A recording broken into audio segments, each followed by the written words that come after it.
आज 16 जुलाई 2026 है। दिन है थर्सडे का, बृहस्पतिवार का दिन है। मेरा नाम है प्रदीप शुक्ला। ये वीडियो सिर्फ एजुकेशनल पर्पज़ है। ना मैं कोई भी स्टॉक खरीदने की सलाह देता हूँ, ना ही बेचने की। आप जिस भी कंपनी के शेयर को खरीदना, खुद रिसर्च करना, एनालाइज करना, अपने फाइनेंशियल एडवाइजर की राय लेना, तब जाकर ही अपने पैसे को शेयर मार्केट में लगाना। मैं आज बात करने वाला हूँ डिक्सन टेक्नोलॉजी के बारे में, क्योंकि आज इस कंपनी ने अपने शेयर होल्डर्स को 5% का रिटर्न निकाल के दिया है अभी तक। इसके पीछे जो केंद्र सरकार है उसकी एक स्कीम है, जिसकी वजह से आज इस कंपनी ने अपने शेयर होल्डर्स को अच्छा खासा रिटर्न निकाल के दिया है। बता दूं, ये कंपनी अपने शेयर होल्डर्स को लॉन्ग टर्म में भी एक अच्छा खासा रिटर्न दे रही है। साथ ही साथ HSBC ने इस कंपनी की जो रेटिंग है उसे होल्ड से बढ़ाकर बाय रेटिंग कर दिया है। क्या स्कीम है सरकार की जिसकी वजह से आज इस कंपनी ने ऐसा रिटर्न निकाल के दिया, इसके बारे में भी बात करेंगे। सबसे पहले बता दूं डिक्सन टेक्नोलॉजी के बारे में। तो ये कंपनी 1993 में बनी और कंपनी एक इलेक्ट्रॉनिक मैन्युफैक्चरिंग सर्विस कंपनी है। इलेक्ट्रॉनिक प्रोडक्ट्स को बनाती है और बेचती है। और आज इस कंपनी का जो शेयर प्राइस है वो है 14,339 रुपीज़ का। और आज इस कंपनी ने 5.03% का रिटर्न निकाल के दिया।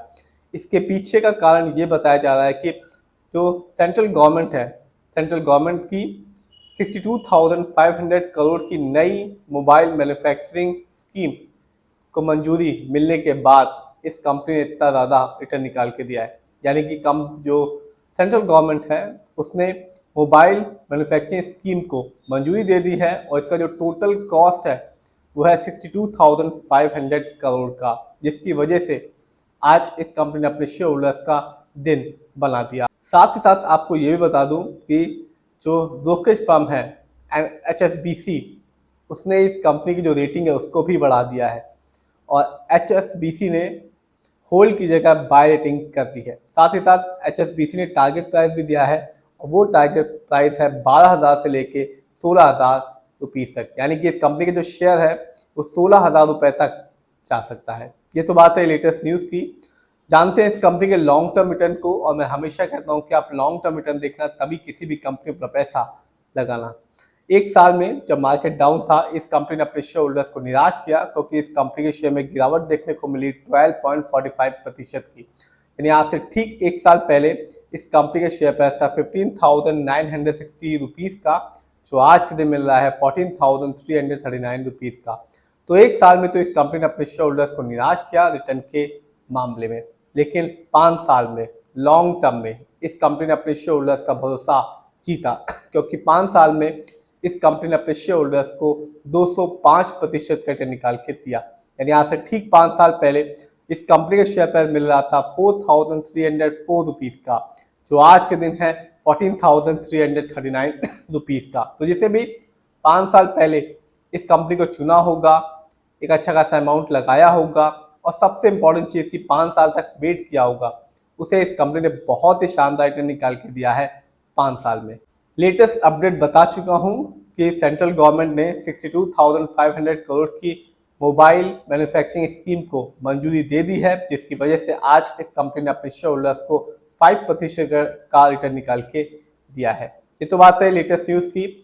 देखते हैं इस कंपनी के स्टॉक के परफॉर्मेंस को। तो एक साल में इस कंपनी के जो हाईएस्ट शेयर प्राइस गया वो गया 18,471 रुपीज़ का, जबकि एक साल में इस कंपनी का लोएस्ट शेयर प्राइस आया 9,600 रुपीज़ का। यदि मैं इस कंपनी के कुछ इवेंट्स को देखूं तो इस साल तो नहीं, लेकिन पिछले साल इस कंपनी ने अपने शेयर होल्डर्स को डिविडेंड दिया था हर एक शेयर के बदले में 8 रुपए का। तो जिसके पास भी इस कंपनी के शेयर की एक अच्छी खासी क्वांटिटी रही होगी, उसे कंपनी ने बहुत ही अच्छा बेनिफिट दिया होगा डिविडेंड के मामले में।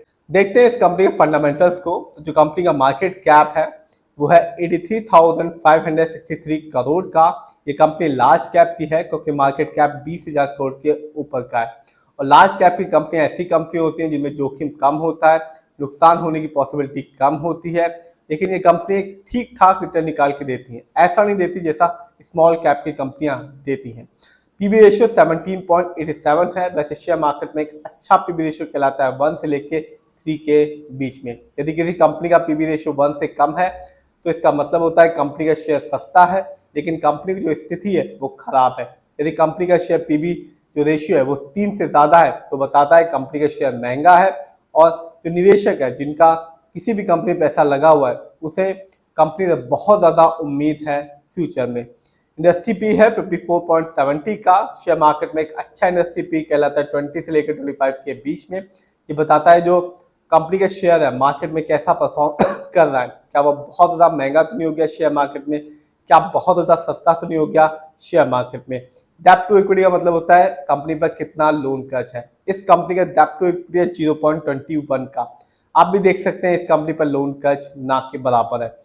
आरओई यानी कि रिटर्न ऑन इक्विटी, यानी कि आपने कंपनी को पैसा दिया, कंपनी ने उसे प्रोजेक्ट्स में लगाया और प्रोजेक्ट से कंपनी ने कितना कमाया, उसी को कहते हैं आरओई। इस कंपनी का आरओई बहुत ही अच्छा है, 30.76% का है, क्योंकि शेयर मार्केट में एक अच्छा आरओई कहलाता है 15% से लेकर 20% के बीच में। ये बताता है कि जो कंपनी है वो आपके पैसे को कैसे इस्तेमाल कर रही है। यदि कंपनी का आरओई हाई होता है या पॉजिटिव होता है तो साफ बताएगा कंपनी आपके पैसे को सही से इस्तेमाल कर रही है, जिससे आगे चल के फ्यूचर में कंपनी आपको एक अच्छा खासा रिटर्न दे पाएगी। यदि कंपनी का आरओई कम होता है या नेगेटिव होता है तो साफ बताएगा कि कंपनी आपके पैसे को सही से इस्तेमाल नहीं कर पा रही, जिससे रिटर्न पाने की जो पॉसिबिलिटीज होती है लॉन्ग टर्म में बहुत ज़्यादा कम हो जाती है। इस कंपनी का ईपीएस है 268.92 का, बहुत ही अच्छा है, क्योंकि शेयर मार्केट में एक अच्छा ईपीएस कहलाता है 80 से ज़्यादा का। ये बताता है कंपनी ने लास्ट 12 महीने में कितना कमाया। डिविडेंड यील्ड है 0.07% का, शेयर मार्केट में एक अच्छा डिविडेंड यील्ड कहलाता है 2% से लेकर 6% के बीच में, और हाई डिविडेंड यील्ड हमेशा अच्छा माना जाता है। बुक वैल्यू 764.90 है। बुक वैल्यू का मतलब होता है कि यदि कंपनी अपनी सारी संपत्ति को बेच दे, अपनी लायबिलिटीज को पे कर दे, उसके बाद जो अमाउंट बचता है और जो total number of share holders होते हैं उससे भाग करने के बाद जो अमाउंट आता है वही अमाउंट हर एक शेयर होल्डर्स के अकाउंट में जाएगा। बढ़ता हुआ बुक वैल्यू अच्छा माना जाता है। इस कंपनी का फेस वैल्यू है 2। देखते हैं इस कंपनी के फाइनेंशियल कंडीशन को। तो मार्च क्वार्टर में इस कंपनी का रेवेन्यू रहा 10,595 करोड़ का, जबकि 2025 में इस कंपनी का ईयरली रेवेन्यू था 38,880 करोड़ का। प्रॉफिट मार्च क्वार्टर में इस कंपनी का प्रॉफिट रहा 298 करोड़ का, जबकि 2025 में इस कंपनी का ईयरली प्रॉफिट था 1,233 करोड़ का। जानते हैं किसका कितना पैसा इस कंपनी पे लगा हुआ है। तो सबसे ज्यादा पैसा लगा हुआ है प्रमोटर का, यानी कि इस कंपनी के ओनर्स का। प्रमोटर की होल्डिंग है 32.27% की। रिटेलर्स यानी कि हम लोग का पैसा इस कंपनी में लगा हुआ है 22.85% का। एफआईआई यानी कि विदेशी निवेशक जिनका पैसा इस कंपनी में लगा हुआ है 21.81% का। म्यूचुअल फंड की होल्डिंग है 17.20% की, जबकि डीआईआई की होल्डिंग है 5.87% की। तो आपने भी देखा आज भी और ये लॉन्ग टर्म में भी अपने शेयर होल्डर्स को एक अच्छा खासा रिटर्न दे रही है।